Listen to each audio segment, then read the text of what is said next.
ꯂꯩꯀꯥꯏꯒꯤ ꯃꯅꯦ ꯃꯆꯦꯝ ꯀꯌꯥ ꯑꯃ ꯅꯨꯃꯤꯠ ꯈꯨꯗꯤꯡꯒꯤ ꯃꯩꯔꯥ ꯄꯥꯏꯕꯤꯒꯤ ꯁꯪꯂꯦꯟꯗ ꯇꯤꯟꯕ ꯃꯤꯌꯥꯝꯒꯤꯗꯃꯛ ꯑꯐ ꯐꯠꯇ ꯈꯟꯅ ꯅꯩꯅꯕ ꯑꯗꯨꯗ ꯄꯦꯝꯇꯣꯟ ꯌꯥꯎꯗꯕꯒꯤ ꯋꯥ ꯑꯣꯏꯅ ꯉꯥꯡꯅꯔꯛꯂꯦ ꯃꯤꯌꯥꯝ ꯃꯔꯛ ꯇꯤꯟꯗꯕꯅꯤꯅ ꯂꯩꯀꯥꯏꯅ ꯏꯟꯊꯣꯛꯂꯅꯤ ꯃꯆꯥ ꯃꯋꯥ ꯑꯥꯔꯃꯤꯅ ꯐꯥꯕ ꯄꯨꯟꯕ ꯊꯣꯛꯂꯕꯁꯨ ꯃꯩꯔꯥ ꯄꯥꯏꯕꯤꯅ ꯃꯇꯦꯡ ꯄꯤꯗꯕ ꯍꯥꯏꯅ ꯋꯥꯔꯦꯞ ꯐꯥꯎꯕ ꯂꯧꯅꯔꯅꯤ ꯍꯥꯏꯅꯔꯛꯂꯦ ꯑꯍꯜ ꯑꯣꯏꯔꯕꯤ ꯃꯦꯔꯥꯇꯣꯟꯅ ꯃꯌꯥꯝꯗ ꯃꯥꯒꯤ ꯃꯋꯥ ꯑꯃꯗꯗꯤ ꯇꯥꯊꯣꯛꯄ ꯆꯨꯝꯃꯤ ꯍꯥꯏꯕꯗꯒꯤ ꯉꯁꯤ ꯄꯦꯝꯇꯣꯟ ꯀꯧꯈꯠꯂꯦ ꯃꯌꯥꯝꯒꯤ ꯋꯥꯉꯥꯡ ꯀꯤꯕꯗꯒꯤ ꯄꯦꯝꯇꯣꯟꯅ ꯃꯩꯔꯥ ꯄꯥꯏꯕꯤ ꯁꯪꯂꯦꯟ ꯑꯗꯨꯗ ꯊꯨꯡꯂꯕꯁꯤ ꯅꯨꯃꯤꯗꯥꯡꯒꯤ ꯄꯨꯡ 8 ꯇꯥꯔꯦ ꯃꯆꯥ ꯑꯅꯤ ꯄꯨꯔꯛꯏ ꯄꯤꯛꯂꯤꯕ ꯑꯉꯥꯡꯅꯤ ꯆꯍꯤ 3ꯒꯤ ꯑꯉꯥꯡ ꯑꯃ ꯄꯣꯏ ꯆꯍꯤ ꯐꯥꯗ꯭ꯔꯤꯕ ꯑꯉꯥꯡ ꯑꯃ ꯄꯝꯕꯣꯏ ꯈꯣꯠꯄꯣꯏ ꯂꯥꯛꯆꯩ ꯇꯉꯥꯏ ꯐꯗꯅ ꯂꯥꯛꯄꯒꯤ ꯃꯑꯣꯡ ꯃꯥꯜꯂꯤ ꯃꯇꯨ ꯏꯁꯣꯟ ꯁꯣꯟꯅ ꯎꯏ ꯃꯕꯨꯛꯇ ꯌꯥꯝꯅ ꯅꯨꯡꯉꯥꯏꯇꯕ ꯋꯥꯈꯜꯒꯤ ꯃꯃꯤ ꯑꯃꯁꯨ ꯑꯗꯨꯃꯛ ꯃꯇꯥꯔꯤ ꯃꯍꯧꯁꯥꯗꯒꯤ ꯄꯦꯝꯇꯣꯟ ꯃꯣꯡ ꯍꯥꯗꯦ ꯑꯣꯏꯗ ꯄꯥꯗꯕ ꯉꯥꯡꯕ ꯍꯩꯇꯦ ꯃꯕꯨꯛ ꯆꯦꯜꯂꯦ ꯃꯤꯔꯥꯏꯔꯣꯡ ꯐꯠꯇꯦ ꯑꯗꯨꯅ ꯃꯤꯔꯥꯟ ꯈꯥꯡꯕ ꯉꯝꯗ꯭ꯔꯗꯨꯅ ꯂꯝꯖꯥ ꯄꯨꯏ ꯍꯥꯏꯕ ꯑꯗꯨ ꯄꯦꯝꯇꯣꯟꯗ ꯊꯣꯛꯏ ꯂꯥꯏꯔꯕꯒꯤ ꯆꯩꯊꯦꯡꯅ ꯅꯣꯡꯃꯇ ꯍꯔꯥꯎ ꯃꯤꯅꯣꯛ ꯇꯝꯖꯗ꯭ꯔꯕꯤ ꯄꯦꯝꯇꯣꯟ ꯌꯦꯡꯕꯗ ꯃꯤꯅꯨꯡꯁꯤ ꯑꯃꯗꯤ ꯑꯗꯨꯃꯛ ꯄꯣꯛꯏ ꯄꯦꯝꯇꯣꯟ ꯎꯕꯗ ꯃꯌꯥꯝ ꯄꯨꯝꯅꯃꯛ ꯃꯥꯕꯨꯗ ꯍꯥꯏꯅꯔꯝꯕ ꯑꯗꯨ ꯇꯨꯃꯤꯟ ꯇꯨꯃꯤꯟ ꯂꯩꯅꯈꯤ ꯄꯦꯝꯇꯣꯟ ꯌꯥꯎꯗꯕꯒꯤ ꯉꯥꯡꯂꯝꯕꯁꯤꯡ ꯑꯗꯨ ꯍꯧꯖꯤꯛꯇꯤ ꯗꯣꯁ ꯄꯨꯒꯗꯕ ꯃꯥꯜꯂꯦ ꯋꯥ ꯑꯃꯇ ꯉꯥꯡꯂꯛꯈꯤꯗ꯭ꯔꯦ ꯃꯌꯥꯝꯒꯤ ꯃꯕꯨꯛ ꯈꯪꯕꯤ ꯏꯅꯦ ꯃꯦꯔꯥꯇꯣꯟ ꯌꯥꯎꯔꯦ ꯃꯍꯥꯛꯅ ꯄꯨꯝꯅꯃꯛꯇꯒꯤ ꯑꯍꯜꯅꯤ ꯏꯅꯦꯁꯤ ꯉꯥꯡꯅꯤꯡꯕ ꯕꯜ ꯂꯩꯇꯦ ꯑꯆꯣꯞ ꯑꯔꯦꯝ ꯈꯪꯗꯦ ꯃꯕꯨꯛꯇꯤ ꯏꯍꯣ-ꯍꯣꯏ ꯃꯥꯅ ꯆꯩꯕꯗ ꯃꯤꯅ ꯁꯥꯎꯅꯤꯡꯗꯦ ꯃꯥ ꯌꯥꯎꯔꯒ ꯃꯩꯔꯥ ꯄꯥꯏꯕꯤ ꯃꯄꯨꯡ ꯐꯥꯔꯕꯒꯨꯝ ꯈꯟꯅꯔꯤ ꯑꯆꯤꯛꯄꯗꯨ ꯊꯨꯒꯥꯏꯔꯗꯨꯅ ꯏꯅꯦ ꯃꯦꯔꯥꯇꯣꯟꯕꯤꯅ ꯑꯁꯨꯝꯅ ꯍꯥꯏꯔꯛꯏ ꯂꯥꯛꯑꯣ ꯂꯥꯛꯑꯣ ꯆꯪꯉꯣ ꯆꯪꯉꯣ ꯄꯦꯝꯇꯣꯟ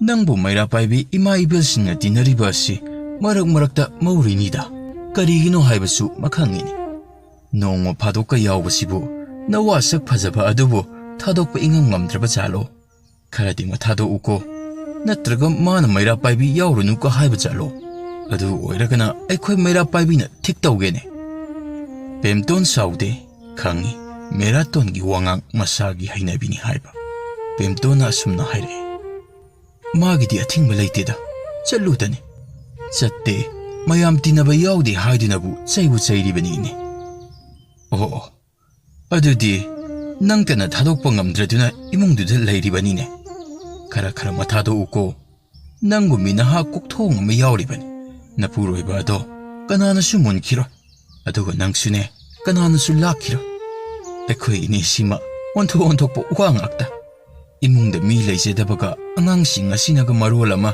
ꯐꯠꯇꯕ ꯑꯁꯤꯅ ꯃꯤꯔꯛ ꯇꯤꯟꯕ ꯉꯝꯗꯕꯒꯤ ꯇꯧꯖꯕꯅꯤ ꯏꯅꯦ ꯀꯩꯗꯧꯅ ꯊꯣꯛꯂꯛꯇꯒꯅꯣ ꯍꯌꯦꯡ ꯃꯈꯩ ꯊꯣꯛꯖꯔꯛꯂꯒꯦ ꯏꯅꯦ ꯃꯌꯥꯝ ꯄꯨꯝꯅꯃꯛꯁꯨ ꯋꯥꯔꯧꯕꯤꯔꯒꯅꯣ ꯏꯆꯥ ꯄꯤꯛꯂꯤꯉꯩ ꯑꯁꯤꯗꯗꯤ ꯈꯔ ꯌꯦꯡꯕꯤꯔꯣ ꯍꯣ ꯑꯗꯨ ꯍꯥꯏꯌꯨꯗꯅ ꯆꯠꯈ꯭ꯔꯣ ꯑꯥꯏ ꯃꯆꯥꯗꯤ ꯌꯥꯝꯃꯤꯅꯦꯍꯦ ꯉꯔꯥꯡꯇ ꯉꯥꯏꯔꯤꯒꯨꯝ ꯅꯤꯡꯉꯤ ꯌꯨꯝꯕꯥꯟꯈꯤꯕꯗꯤ ꯍꯧꯖꯤꯛꯀꯥꯟꯒꯤ ꯑꯉꯥꯡꯁꯤꯡꯁꯤꯗꯤꯀꯣ ꯅꯆꯥꯁꯤꯡꯗꯣ ꯌꯦꯡꯕ ꯅꯨꯡꯉꯥꯏꯇꯦꯅꯦ ꯁꯨꯝꯕꯤꯔꯨꯔꯣ ꯏꯍꯦ ꯑꯩꯗꯤ ꯆꯠꯈ꯭ꯔꯣ ꯍꯦꯛꯇ ꯍꯥꯏꯗꯣꯛꯈ꯭ꯔꯦꯅꯦ ꯃꯌꯥꯝꯒꯤ ꯋꯥ ꯑꯃꯗꯗꯤ ꯇꯥꯈꯤꯁꯤ ꯉꯥꯏꯈꯣ ꯃꯌꯥꯝ ꯋꯥꯐꯝ ꯑꯁꯤ ꯌꯥꯅꯔꯦꯀꯣ ꯑꯩꯒꯤꯗꯤ ꯆꯠꯈ꯭ꯔꯣ ꯍꯥꯏꯗꯣꯛꯈ꯭ꯔꯦ ꯃꯌꯥꯝ ꯄꯨꯝꯅꯃꯛꯁꯤꯡ ꯑꯗꯨ ꯑꯃꯠꯇ ꯑꯣꯏꯅ ꯌꯥꯔꯦ ꯑꯩꯈꯣꯏ ꯌꯥꯖꯔꯦ ꯏꯅꯦ ꯍꯥꯏꯔꯛꯂꯝꯃꯤ ꯅꯨꯄꯤꯗꯤ ꯈꯥꯡꯕ ꯀꯜꯂꯤ ꯃꯈꯣꯏꯒꯤ ꯅꯨꯡꯗ ꯆꯥꯛꯂꯤꯕ ꯃꯩꯒꯤ ꯃꯩꯁꯥ ꯀꯅꯥꯒꯤ ꯃꯐꯝꯗ ꯂꯥꯡꯍꯜꯂꯨꯗꯦ ꯃꯗꯨꯅ ꯃꯈꯣꯏꯒꯤ ꯑꯋꯥꯕ ꯀꯣꯛꯀꯗꯕ ꯅꯠꯇꯦ ꯈꯟꯖꯗꯨꯅ ꯋꯥꯅ ꯊꯃꯣꯏꯅꯨꯡꯗ ꯑꯣꯝꯁꯤꯟꯗꯨꯅ ꯊꯝꯖꯩ ꯃꯇꯝꯒꯤ ꯅꯨꯡꯁꯤꯠ ꯀꯅꯥꯅ ꯊꯤꯡꯗꯨꯅ ꯊꯝꯕ ꯉꯝꯒꯅꯤ ꯅꯣꯡꯃ ꯈꯪꯍꯧꯗꯅ ꯅꯤꯄꯥꯗ ꯆꯪꯈꯤꯕ ꯅꯨꯡꯁꯤꯠꯇ ꯃꯍꯤ ꯊꯣꯛꯅ ꯆꯥꯛꯂꯛꯀꯅꯤ ꯃꯇꯝꯗꯨꯗ ꯅꯨꯄꯤ ꯑꯗꯨ ꯃꯩꯁꯥ ꯂꯥꯛꯀꯅꯤ ꯗꯥꯏꯇ꯭ꯌ ꯄꯨꯝꯅꯃꯛ ꯅꯨꯄꯤꯗ ꯇꯥꯏꯅꯒꯅꯤ ꯄꯦꯝꯇꯣꯟ ꯅꯍꯥꯟ ꯃꯈꯩ ꯃꯄꯨꯔꯣꯏꯕꯒꯤ ꯁꯥꯖꯠ ꯃꯤ ꯈꯪꯍꯟꯗꯅ ꯂꯣꯠꯇꯨꯅ ꯊꯝꯖꯕꯅꯤ ꯌꯨ ꯒꯟꯖꯥ ꯀꯥꯅꯤ ꯊꯛꯏ ꯁꯥꯟꯅꯩ ꯀꯅꯥ ꯑꯃꯠꯇꯅ ꯈꯪꯗꯕꯅꯤ ꯅꯨꯄꯤꯃꯛ ꯑꯣꯏꯖꯔꯕꯁꯨ ꯃꯃꯥ ꯑꯣꯏꯕꯒꯤ ꯃꯒꯨꯟ ꯑꯃ ꯆꯦꯟꯖꯕꯅꯤ ꯉꯁꯤꯗꯤ ꯃꯄꯨꯔꯣꯏꯕ ꯑꯗꯨ ꯃꯇꯝꯒꯤ ꯅꯨꯡꯁꯤꯠ ꯂꯥꯡꯈ꯭ꯔꯦ ꯆꯨꯝꯅꯒꯤ ꯅꯨꯡꯁꯤꯠ ꯅꯠꯇꯦ ꯑꯐꯩꯕꯅꯤ ꯄꯦꯝꯇꯣꯟ ꯀꯗꯥꯏ ꯐꯥꯎꯕ ꯈꯥꯡꯕ ꯇꯥꯔꯤ ꯌꯦꯡꯕꯗ ꯃꯇꯥꯈ꯭ꯔꯦ ꯃꯩ ꯄꯥꯕꯨꯡ ꯊꯣꯡ ꯑꯃꯨꯛꯇ ꯍꯥꯡꯗꯣꯛꯄꯤꯌꯨꯕ ꯑꯩ ꯂꯥꯛꯂꯦ ꯃꯍꯥꯛꯀꯤ ꯃꯄꯨꯔꯣꯏꯕ ꯑꯗꯨ ꯃꯅꯨꯡꯗꯒꯤ ꯂꯥꯌꯦꯡ ꯐꯩꯅ ꯍꯥꯏ ꯀꯅꯥꯅꯣ ꯅꯁꯛ ꯈꯪꯗꯦ ꯇꯧꯔꯛꯑꯗꯧꯅꯤ ꯃꯥꯒꯤ ꯍꯧꯅꯕꯤ ꯑꯁꯤ Ya lekai loina khangnaraklan. Oh, pemton ni pemton. Thong siang ta hangbiyo ba. Oi pabo. Kaidorgi nangbo. Seba thong amuta hango ba. Imungda phajna ngangnarasi. Hai. Pemton oirabadi satkibana mafarani. Wa ngangnari sida nasana khangna chacha horo hoi. Aidi thong hangbagi wa ama ngasidi leite. Chatkro hari wasin. Masi thokani ngasai na khankraba pemtoni. Nupa phattabagi nupi na kaaba thamoidi ut onde. Kasinduna le. Thengnaruba nupi tana khangani. Maru na maisa helaga anuba mayol chongdabagom mapuroibagi khambal maisa na hen kibana pemton nongmata maithong maka lama ngamkide. Mirak tinbasu phangjagide. Hauzik kamdauba tari. Ngaiha khalluraga amok asumna kaure. Mai pabo. tumthabirabra. Se thongse amukta hangdokpiyoba. Sum tawbane. Lekai maira paibi mayamna aikhoibu nongmata yaude. Lekaidagi aikhoibu tanthoklani haiba aduda tangai phadana ngaihak sak utcharubane. Mai pabo. Chalubaga dum lakjarabane. Se maika amata hairamba natte. Ine mera to nanna chane karine chatkhro hairakpa aduda hekta chelaklabane. Se thongse amukta hangbiroba. Ai makhoi pabong kuina ngaijarambane. Laklaga sawarni haiba asisu aduma khangjarabane. Sawarunabase. Thongse amukta hango kedoroge. Aina nahana haidro. Maira paibi yauganu dana. Makhoidi aigi yeknabanine. Aina saja thakshababu makhoigi kari adhikar lege. Aigi mayokta nangsu laibagi wanine. Adudi nangsu aigi yeknabane. Thakke haidina thaklibane. Makhoina aingonda kaidaujaruni haibage. Fattaba chinjak ado sagumsi haijaba maoirini. Maira paibi ima email singna makhoigi maraldi natteko. Mai babo adumnadi haibi lakpiruna. Makhoina takhraga aikhoibu amu inthokpirabadi mai babo ayamna kije. Aduga nangsu miyama mangna khonggoinabini. Mato ai yengba ngamjaro. Ai yamna ka hairini ngangbaga. Inthokpa kijai kaidanaga. Lekai inthokpadi nang kiba. Aina inthokpadi nang kidaba. Asiro. Yamna usittabagi wanini nangis. Oi adumna singnarakana. Aina inthoklabani nang napamda sakro. Aina tanthura haidina maira paibida haigera nangidida takera. Tauningba tauro. Aidi thong hanglar. Nang aibulana lauraba mal. Aidi icham jamjabaniko. Takningaiga leijadiko. Chatkro haibadisu takpigana. Ai taba ngamjade. Se thongsidum hangoba. Nasasing asi kangna marolama masa ngamdre yang haidriba. Nangi kholao aduda kibana mamit manakasi ithak thakale. Se okhoi pabo thongse amukta hango haiba. Aina yamna lalubadi natteko. Chumna nang aigi phagadra khandana chatlubaniko. Nupina mapuroibagi wa tadana numidangda lona chatpa asibo phaba phattaba lanba chumba hekta khallone. Mingonda swang. Nupa khangandana numidang chatlure haidana. Kanana nangbu chumme hairake yengsi. Adoni nangi naral haibabu. Makha tarakana. Chakro. Ai laleba. Matung chacharo. Ngasidi thongase. Amukta hangbiyo. Nasasingi awaba asisu kara khangbiyo kaidobage. Se. Amukta hango haiba. Se. Ei nupi. Amuk haibida ikaiba khangune. Natrabadi na thwai manglakaniko. Chabet ngangana. Chatkro hairedana.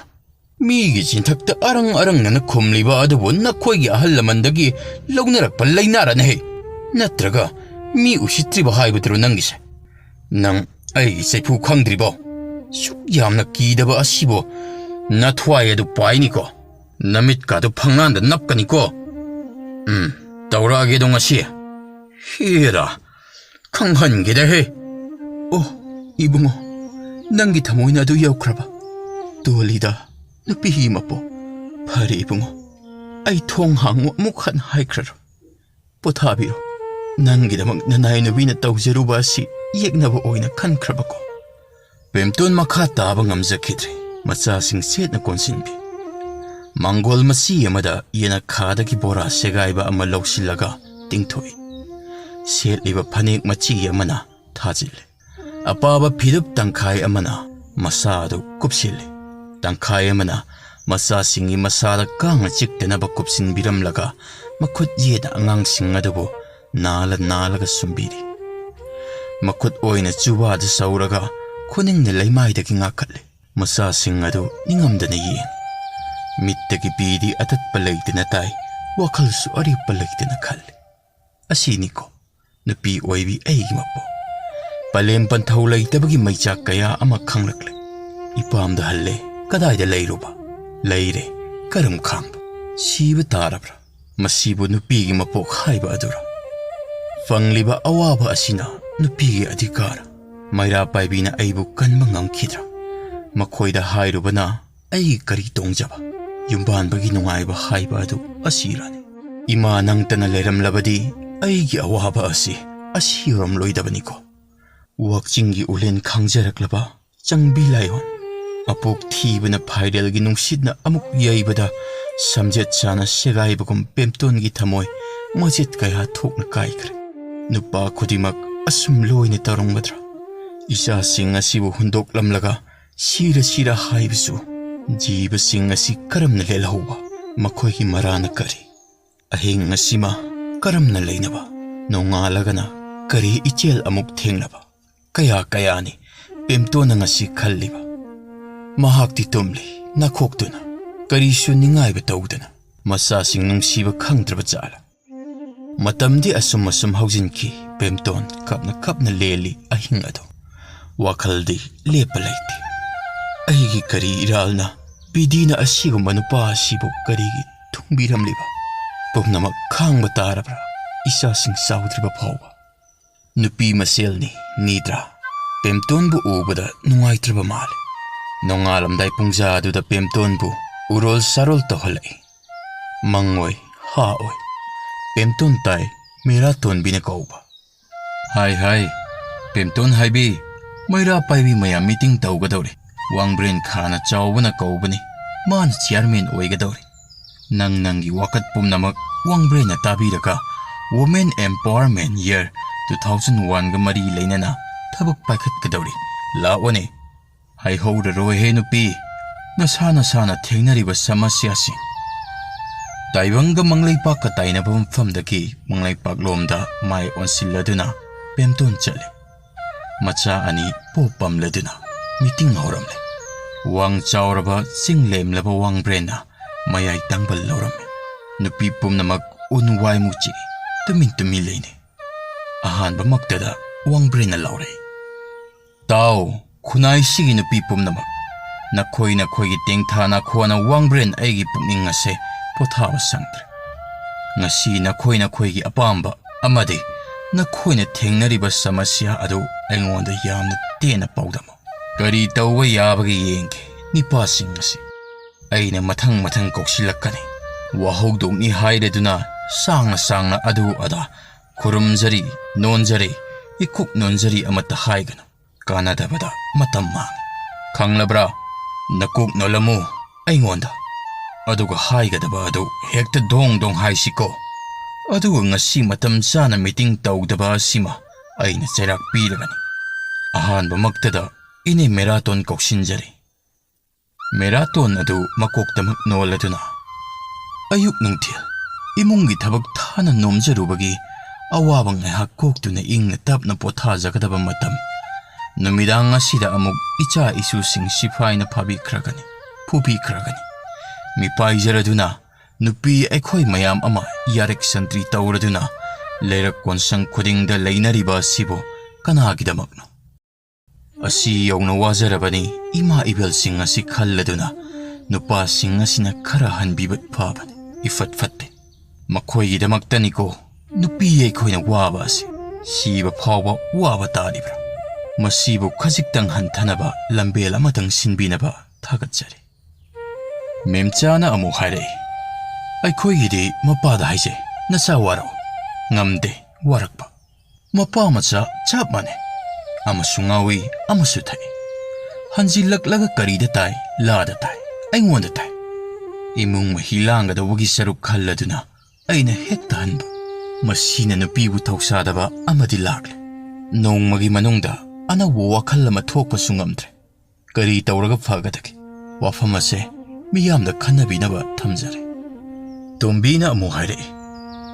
ꯑꯩꯗꯤ ꯄꯣꯠꯐꯝ ꯐꯝꯂꯒ ꯍꯤꯡꯅꯕ ꯍꯣꯠꯅꯖꯕꯅꯤ ꯅꯣꯡꯉꯥꯜ ꯍꯟꯅꯤꯡꯗ꯭ꯔꯦ ꯅꯣꯡꯉꯥꯟꯕꯒ ꯏꯆꯥ ꯏꯋꯥꯅ ꯄꯩꯁꯥ ꯇꯥꯜꯂꯛꯀꯅꯤ ꯈꯟꯕꯗ ꯍꯥꯏꯔꯨꯔꯦ ꯅꯤꯄꯥ ꯑꯩꯈꯣꯏꯗꯤ ꯄꯟꯖꯥꯎ ꯁꯨꯅꯕ ꯊꯤꯔꯤꯕꯅꯤ ꯄꯟꯖꯥꯎ ꯊꯤꯔꯤꯉꯩꯗ ꯅꯨꯄꯤ ꯑꯩꯈꯣꯏꯗꯤ ꯀꯨꯞꯅꯣꯝꯗ ꯏꯔꯨ ꯀꯣꯝꯂꯦ ꯑꯩꯈꯣꯏꯅ ꯄꯨꯔꯤꯕ ꯑꯁꯤ ꯏꯔꯤꯛ ꯑꯃ ꯍꯣꯕꯗ ꯃꯈꯣꯏꯒꯤ ꯄꯟꯖꯥꯎꯗꯨ ꯁꯨꯕ ꯉꯝꯈꯤꯗ꯭ꯔꯥ ꯍꯤꯔꯝꯁꯤꯗ ꯅꯤꯄꯥꯁꯤꯡ ꯈꯔ ꯈꯖꯤꯛ ꯈꯟꯊꯖꯍꯟꯅꯤꯡꯉꯤ ꯄꯦꯆꯥꯅ ꯑꯃꯨꯛ ꯅꯨꯄꯤꯅ ꯌꯨꯝꯕꯥꯟꯕꯅꯤ ꯍꯥꯏꯗꯨꯅ ꯅꯤꯄꯥ ꯃꯌꯨꯝꯗ ꯆꯠꯂꯦ ꯃꯈꯣꯏꯒꯤ ꯁꯦꯕꯥ ꯇꯧꯔꯦ ꯍꯥꯏꯕꯗꯤ ꯃꯅꯥꯏ ꯑꯣꯏꯔꯦ ꯁꯃꯥꯖꯅ ꯐꯖꯕ ꯂꯣꯟꯗꯥꯗ ꯃꯄꯨ ꯃꯅꯥꯏ ꯍꯥꯏꯕꯤꯔꯦ ꯃꯄꯨꯅ ꯃꯈꯣꯏ ꯃꯅꯥꯏꯗꯨꯅ ꯑꯩꯈꯣꯏꯗ ꯍꯦꯛꯇ ꯃꯇꯥꯕ ꯑꯗꯨꯗꯗꯤ ꯅꯨꯄꯥꯁꯤꯡ ꯑꯁꯤꯁꯨ ꯆꯥꯎꯊꯣꯛꯂꯦ ꯃꯈꯣꯏ ꯃꯉꯥꯏꯔꯦ ꯅꯨꯡꯉꯥꯏꯔꯤꯕ ꯁꯥꯎꯅꯤꯡꯕ ꯅꯨꯃꯤꯠꯇ ꯍꯦꯛꯇ ꯍꯥꯏꯒꯅꯤ ꯆꯠꯄꯤꯈ꯭ꯔꯣ ꯀꯌꯥꯗ ꯂꯥꯏꯅ ꯍꯥꯏꯔꯤꯕ ꯑꯗꯨꯅꯗꯤ ꯅꯨꯄꯤ ꯑꯩꯈꯣꯏꯁꯤ ꯑꯗꯨꯝ ꯃꯤꯈꯥ ꯄꯣꯟꯕ ꯇꯥꯕꯅꯤ ꯑꯩꯈꯣꯏꯗ ꯌꯦꯡꯕꯤꯔꯤꯕ ꯃꯤꯠꯌꯦꯡ ꯑꯁꯤ ꯈꯔ ꯈꯟꯊꯅꯕ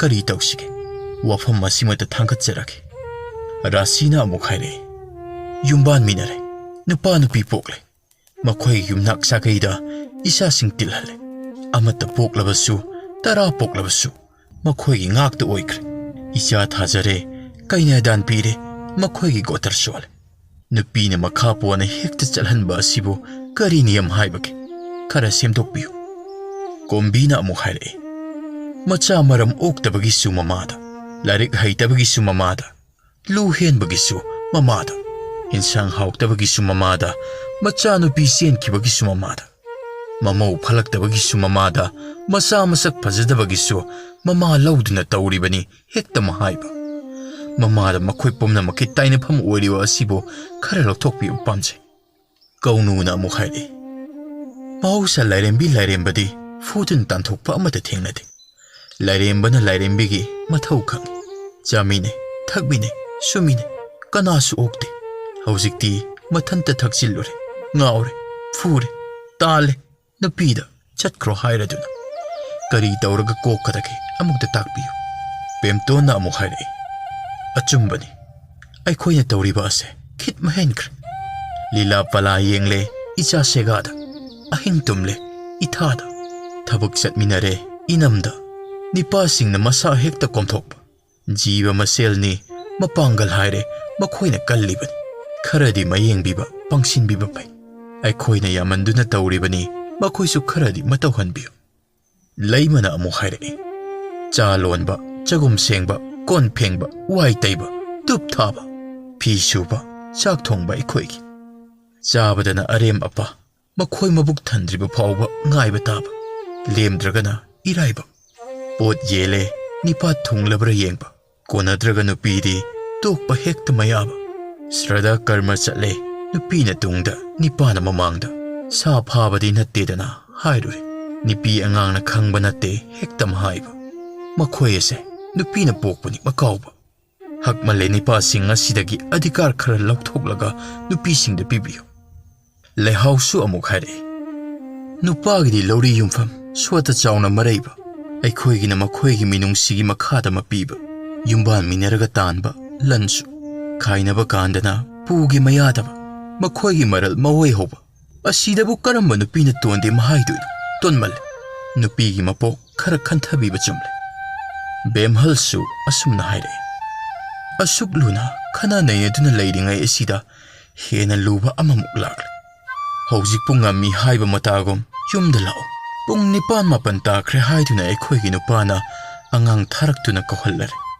ꯑꯩꯒꯤꯗ ꯅꯠꯇꯦ ꯄꯦꯝꯇꯣꯟ ꯄꯦꯝꯖꯥꯎ ꯂꯩꯔꯤꯛ ꯁꯛꯀꯤ ꯄꯨꯝꯅꯃꯛꯀꯤꯁꯨ ꯑꯉꯥꯡ ꯊꯥꯔꯛꯂꯦ ꯃꯁꯤꯕꯨ ꯋꯥꯡꯕ꯭ꯔꯦꯟ ꯏꯕꯨꯡꯉꯣ ꯆꯠꯀꯗ꯭ꯔꯥ ꯆꯠꯂꯣꯏꯗ꯭ꯔꯥ ꯃꯁꯤꯅ ꯀꯝꯗꯧꯁꯤ ꯍꯥꯏꯕ ꯅꯨꯄꯤꯒꯤ ꯁꯃꯁ꯭ꯌꯥ ꯍꯥꯏꯕ ꯑꯁꯤ ꯑꯁꯤꯗꯒꯤ ꯍꯧꯔꯦ ꯇꯣꯅꯤꯅ ꯑꯃꯨꯛ ꯍꯥꯏꯔꯛꯏ ꯉꯥꯏꯍꯥꯛꯇꯤ ꯈꯟꯅꯈꯤꯁꯤ ꯅꯨꯄꯥꯅ ꯅꯨꯄꯤ ꯌꯥꯎꯗꯅ ꯂꯩꯕ ꯉꯝꯗꯦ ꯍꯥꯏꯕ ꯑꯗꯣ ꯉꯁꯤꯗꯒꯤ ꯈꯪꯍꯟꯕ ꯍꯧꯔꯁꯤ ꯃꯈꯣꯏ ꯉꯥꯏꯍꯥꯛꯁꯨ ꯃꯈꯥꯡꯁꯅꯨ ꯃꯈꯣꯏꯅ ꯍꯥꯏꯕ ꯃꯈꯩ ꯑꯩꯈꯣꯏꯅ ꯌꯥꯕ ꯑꯁꯦ ꯈꯔ ꯍꯜꯂꯁꯤ ꯃꯥꯒꯤ ꯋꯥꯀꯠ ꯊꯥꯡꯒꯠꯅꯒꯗꯕ ꯌꯥꯝꯅ ꯂꯩꯔꯤ ꯇꯥꯛꯀꯤꯁꯤ ꯋꯥꯡꯕ꯭ꯔꯦꯟꯅ ꯇꯣꯛꯑꯣ ꯅꯈꯣꯏꯒꯤ ꯋꯥꯀꯠ ꯑꯁꯦ ꯇꯥꯗꯨꯅ ꯂꯣꯏꯕ ꯉꯝꯂꯔꯣꯏ ꯍꯥꯏꯕ ꯑꯩ ꯈꯪꯂꯦ ꯅꯈꯣꯏꯒꯤ ꯋꯥꯀꯠ ꯈꯔ ꯑꯁꯤꯗꯒꯤ ꯑꯩꯅ ꯈꯪꯂꯦ ꯅꯤꯄꯥꯁꯤꯡ ꯑꯁꯤ ꯈꯔ ꯍꯦꯟꯃꯜꯂꯦ ꯐꯠꯇ꯭ꯔꯦ ꯍꯥꯏꯕ ꯑꯗꯨꯕꯨ ꯅꯨꯄꯥꯗꯒꯤ ꯅꯈꯣꯏꯅ ꯍꯦꯟꯕ ꯌꯥꯝꯅꯁꯨ ꯂꯩꯔꯤ ꯄꯈ꯭ꯔꯥꯗꯤ ꯃꯆꯥ ꯌꯣꯛꯄ ꯋꯥꯕꯅꯤ ꯂꯨꯈ꯭ꯔꯥꯕꯤꯗꯤ irai laina yokpa ngambani aduna jagat ki mama mingthol phanglibani do Ishwarna sembirakpa hakchang kayat ki matung ina khenaba thabak tawbani saurun nupina khoisu lamchat chadat kamba nupa mangkhanba oktabi yamna yawre masi haiba ki wakat nupa singnati tare madu ngasi lagi thadokpa pai nipadi amuktada masa taragi mapa oiba ngambani nupidi amukta nipa amagi macha amadagi henba ngamdabani masi sembirakpa mapugi dos khara leibanani khangba tai nupigi reservation thammu haigano madu aswanbu utpagi khudamni hono prithibida nupadagi henba aphawba nupi kaya ama leiribani ninghannagano chada 13 ama thambirage kuibadi yaro marak asida nupa singa lamba tawba yananaba kanno hono yan tahalo tungda horakliba nupisi yumban minaraga khainaba kanda masa mathan tahale lan pumnamak magi nipagi oihowi haiba adu yengsilage madu yarabadi sum tawsira khale madudi yumban minaringai da talamba selado khainaba tarabadi chada 13 ina khoida piba asini mayam singadu khubak khunare makha tai wangbrena adubo nakhoi amuktagi hena yumban badi yaroi ko na cha pokminnaraga nasa sing nipagi gotrada til sagai sumagi loina oi kaina dan tawrabasu magi da soli haiba ado chum tawjasana nupagi di pokpadagi sagai edudagi helo atopa sagai da masa thamba yar nakhoi gidi sagai ani ahum da thamjaragana madudagi henbada nasa thamba ngamlibani aduna adom da penthokpiro ngasai meeting loidringai da nupana angang tharaktuna ko hallare haiba ado chatkibana phai nipadagi maning thungningba ama